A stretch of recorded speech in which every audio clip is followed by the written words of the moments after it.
Welcome back. తెలంగాణలో ఆ parliament నియోజకవర్గం టికెట్ ఆశిస్తున్న వారి సంఖ్య క్రమక్రమంగా పెరుగుతోంది. పేరుకు రిజర్వ్డ్ స్థానమే అయినా ఆ సీట్ హాట్ కేక్ అయిపోయింది. కోయిల ముందే కూసినట్టు అన్ని స్థానాల కంటే ముందుగానే ఆ సీట్ కోసం ఆరాటం పోరాటం షురూ చేసేశారు ఆశావహులు. ఇంతకీ ఏమా స్థానం ఏంటా కథా కమామిషు చూద్దాం.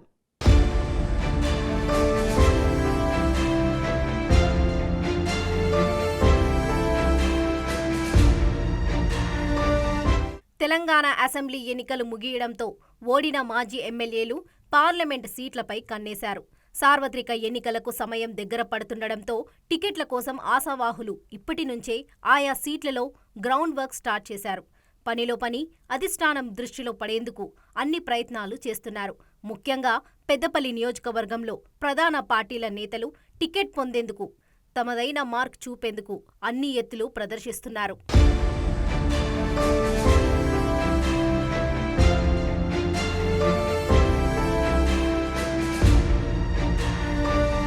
మంచిర్యాల జిల్లాల పరిధిలో ఉన్న నియోజకవర్గం పెద్దపల్లి. భౌగోళికంగా, రాజకీయంగా అత్యంత వైవిధ్యం కలిగి ఉంది. ఓవైపు సింగరేణి, ఎన్టీపీసీ, ఆర్ఎఫ్సీఎల్ లాంటి పరిశ్రమలు, మరోవైపు వ్యవసాయం ఆధారంగా ఉన్న ఈ నియోజకవర్గంలో ప్రస్తుతం రాజకీయంగా కీలక మార్పులే వచ్చాయి. తెలంగాణ ఏర్పడిన తర్వాత ఈ నియోజకవర్గంలో బీఆర్ఎస్ పార్టీదే హవా.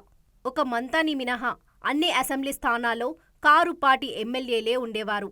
దీంతో 2 సార్లు జరిగిన లోక్సభ ఎన్నికల్లోనూ గులాబీ పార్టీ అభ్యర్థులే విజయం సాధించారు. కానీ ఇటీవల జరిగిన అసెంబ్లీ ఎన్నికల్లో సీన్ కంప్లీట్గా చేంజ్ అయింది. పెద్దపల్లి పార్లమెంట్ పరిధిలోని అన్ని అసెంబ్లీ స్థానాలను కాంగ్రెస్ పార్టీ కైవసం చేసుకుని క్లీన్ స్వీప్ చేసింది. అయితే వచ్చే పార్లమెంటు ఎన్నికల్లో ఎలాగైనా ఎంపీ సీటు గెలవాలని బీఆర్ఎస్ భావిస్తుండగా అసెంబ్లీ ఎన్నికల్లో వచ్చిన రిజల్ట్ని రిపీట్ చేయాలని కాంగ్రెస్ భావిస్తుంది.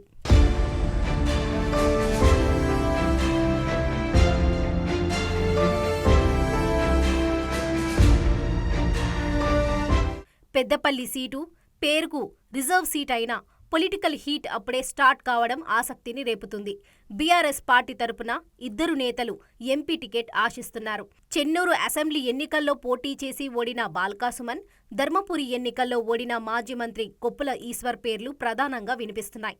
మరోవైపు సిట్టింగ్ ఎంపీగా ఉన్న బోర్లకుంట వెంకటేష్ నేత కూడా మరోసారి బరిలోకి దిగాలని ధీమాగా ఉన్నారు. పెద్దపల్లి పార్లమెంటు పరిధిలో పార్టీకి ప్రస్తుతం ఉన్న ప్రతికూల పరిస్థితుల నేపథ్యంలో బలమైన అభ్యర్థి అయితేనే విజయం సాధించగలమని భావిస్తుంది కార్ పార్టీ. అందులో భాగంగానే ధర్మపురితో పాటు రామగుండం, ఇతర సింగరేణి ప్రాంతాల్లో ప్రభావం చూపగలిగే నేత అయిన కొప్పుల ఈశ్వర్ను బరిలో ఉంచేందుకు సంకేతాలు పంపారని కూడా సమాచారం.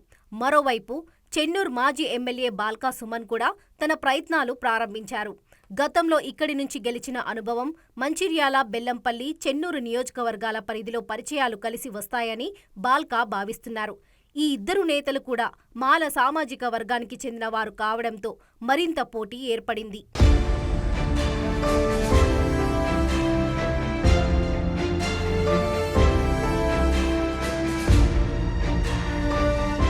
ఇక అధికార కాంగ్రెస్లోనూ టికెట్ కోసం పోటీ పెరిగింది. చెన్నూరు ఎమ్మెల్యే వివేక వెంకటస్వామి తనయుడు వంశీకృష్ణ పేరు తెరపైకి వచ్చింది.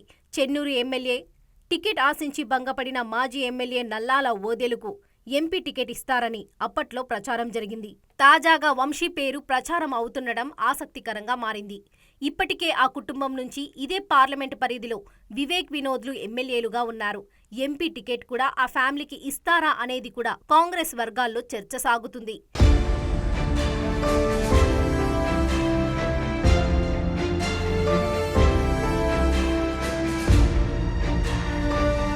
మరోవైపు బీజేపీ నుంచి మాజీ ఎమ్మెల్యే కాశీపేట లింగయ్య, ధర్మపురి నుంచి పోటీ చేసి ఓడిన ఎస్ కుమార్ మాత్రమే కనిపిస్తున్నారు. పెద్దపల్లి పరిధిలో అన్ని స్థానాల్లో విజయం సాధించిన హస్తం పార్టీ హవా కొనసాగుతుందా? హ్యాట్రిక్ కోసం చూస్తున్న కార్ పార్టీకి కలిసి వస్తుందా? పార్టీల గెలుపు అభ్యర్థుల ఎంపికను బట్టి ఉంటుందా? కులాలు సమీకరణాలు ఏ మేరకు ప్రభావం చూపుతాయి? క్షేత్రస్థాయి బలాల్లో మార్పులు ఏమన్నా జరుగుతాయా అనే ప్రశ్నలపై పెద్దపల్లిలో జోరుగా చర్చ సాగుతుంది.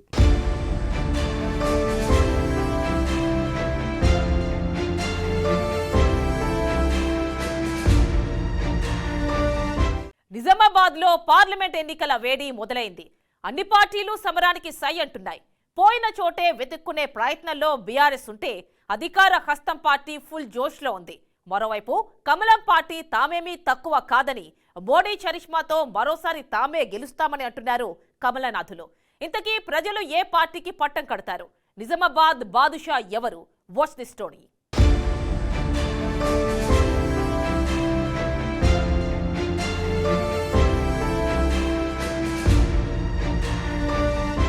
నిజామాబాద్లో పార్లమెంటు ఎన్నికల వేడి హీటెక్కింది. ప్రధాన రాజకీయ పార్టీలు మరో సమరానికి సన్నద్ధమవుతున్నాయి. నిన్నటి అసెంబ్లీ ఎన్నికల్లో నిజామాబాద్ పార్లమెంట్ పరిధిలోని నియోజకవర్గాల పరిధిలో కాంగ్రెస్, బీజేపీలు గణనీయమైన ఓట్లను సాధించాయి. దీంతో ఎంపీ ఎన్నికలు రసవత్తరంగా సాగనున్నాయి. నిజామాబాద్ పార్లమెంట్ సెగ్మెంట్ పరిధిలో 7 అసెంబ్లీ స్థానాలున్నాయి. వాటిలో 5 నిజామాబాద్ జిల్లాలో ఉండగా జగిత్యాల జిల్లాలో 2 సీట్లు ఉన్నాయి. కోరుట్ల, జగిత్యాల నియోజకవర్గాల్లో బీఆర్ఎస్ విజయం సాధించింది. నిజామాబాద్ జిల్లాలోని బాల్కొండలో బీఆర్ఎస్, నిజామాబాద్ అర్బన్, ఆర్మూర్లలో BJP, Nizamabad rural, Bodhan assembly సీట్లలో కాంగ్రెస్ విజయం సాధించింది. పార్లమెంట్ పరిధిలోని 3 అసెంబ్లీ నియోజకవర్గాల్లో బీఆర్ఎస్, కాంగ్రెస్, బీజేపీ 2 సీట్లు సాధించాయి. ఇప్పటికే పార్లమెంట్ ఇన్ఛార్జీలను కాంగ్రెస్ ప్రకటించింది. సీనియర్ నేత ఎమ్మెల్సీ జీవన్ రెడ్డిని ఇన్ఛార్జిగా నియమించింది. మరోవైపు నిజామాబాద్ సిట్టింగ్ స్థానంలో మరోసారి సత్తా చాటడానికి కమల నేతలు ప్రయత్నాలు మొదలుపెట్టేశారు. గత పార్లమెంటు ఎన్నికల్లో కోల్పోయిన స్థానాన్ని తిరిగి పొందాలని గులాబీ నేతలు గట్టి కృషి చేస్తున్నారు. దీంతో త్రిముఖ పోటీ నెలకొంది.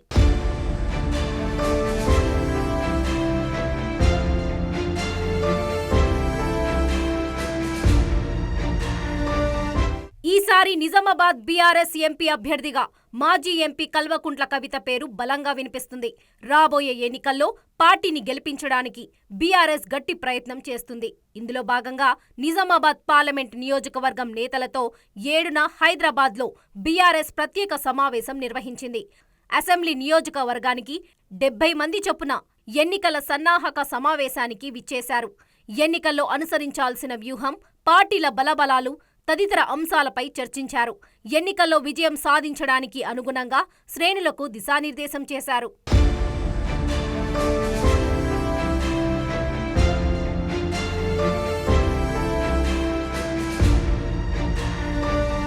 పదేళ్లుగా ప్రతిపక్షంలో ఉన్న కాంగ్రెస్ అసెంబ్లీ ఎన్నికల్లో అధికారాన్ని సొంతం చేసుకుంది. నిజామాబాద్ రూరల్, బోధన్ అసెంబ్లీ నియోజకవర్గాల్లో ఆ పార్టీ విజయం సాధించింది.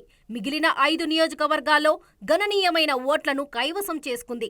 రాష్ట్రంలో అధికారంలోకి వచ్చిన జోష్తో పార్లమెంటు ఎన్నికల్లో కూడా అదే ఊపు కొనసాగించాలనే ఆలోచన చేస్తుంది. అయితే నిజామాబాద్ కాంగ్రెస్ అభ్యర్థిగా ఎమ్మెల్సీ జీవన్ రెడ్డి పోటీ చేసే ఛాన్స్ ఉందని ఆ పార్టీ నేతలు బలంగా చెబుతున్నారు. ఎమ్మెల్సీ జీవన్ రెడ్డి నిజామాబాద్ నుండి పోటీ చేస్తారా, కరీంనగర్ పార్లమెంట్ నుండి పోటీ చేస్తారా అన్న దానిపై కాంగ్రెస్లో చర్చలు సాగుతున్నాయి. అయితే జీవన్ రెడ్డితో పాటు షబ్బీర్ అలీ, జిల్లా అధ్యక్షుడు మోహన్ రెడ్డి, మాజీ ఎమ్మెల్యే అనిత్, ముత్యాల సునీల్ రెడ్డి, ఆకుల లలిత, అరికేల నర్సారెడ్డితో పాటు మహేష్ కుమార్ గౌడ్ ఇలా చాలా మంది పేర్లు వినిపిస్తున్నాయి.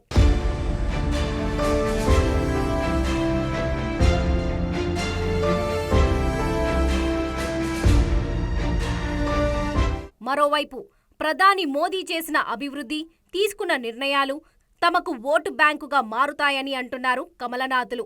2019 ఎన్నికల్లో నిజామాబాద్ నుంచి బీజేపీ విజయం సాధించింది. ఎంపీ ధర్మపురి అరవింద్ మరోమారు పోటీ చేస్తారన్న ప్రచారం జరుగుతుంది. ఇటీవల పర్యటనకు వచ్చిన ప్రధాని ప్రకటించిన పసుపు బోర్డు అంశం తనకు అనుకూలంగా మారుతుందని బీజేపీ భావిస్తుంది. పార్లమెంటు పరిధిలోని 5 నియోజకవర్గాల్లో ఎక్కువగా పసుపు సాగు ఉండడంతో తమకు కలిసి వస్తుందని అంచనా వేస్తుంది. ఈ దఫా శాసనసభ ఎన్నికల్లో కోరుట్ల, జగిత్యాలలో భారీగా ఓట్లు రావడం, పార్లమెంటు పరిధిలోని ఆర్మూర్, నిజామాబాద్ అర్బన్లో విజయం సాధించడంతో గట్టి పోటీ ఇవ్వడానికి వీలుంటుందని అంటున్నారు. శాసనసభ ఎన్నికల్లో వచ్చిన ఓట్ల శాతంతో పార్లమెంటు ఎన్నికల్లో విజయం సాధిస్తామన్న ధీమాతో ఉన్నారు.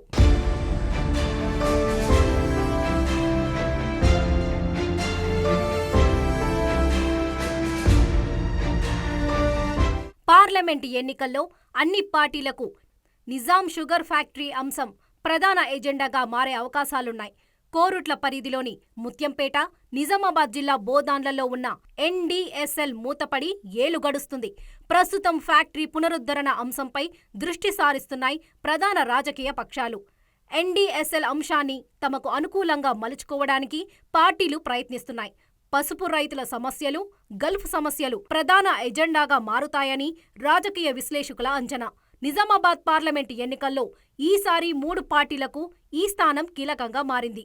రానున్న పార్లమెంట్ ఎన్నికల్లో ఓటర్లు ఎవరి వైపు నిలుస్తారో చూడాలి.